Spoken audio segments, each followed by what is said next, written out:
गुनाहों का देवता पार्ट 11। इसीलिए जब आज सुधा ने चाय चाय के लिए कहा तो उसकी रूह कांप गई, क्योंकि जब कभी सुधा चाय बनाती तो प्याले में मुंह तक दूध भरकर उससे 2-3 चम्मच चाय का पानी डाल देती थी, और अगर उसमें ज़्यादा स्ट्रांग चाय की मांग की तो उसे खालिस दूध पीना पड़ता था। और चाय के साथ फल और मेवा और खुदा खुदा जाने क्या क्या।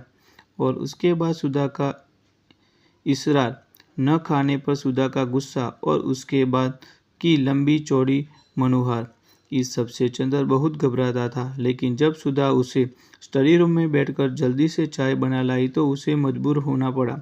और बैठे बैठे निहायत बेबसी से उसने देखा कि सुधा ने प्याले में दूध डाला और उसके बाद थोड़ी सी चाय डाल दी।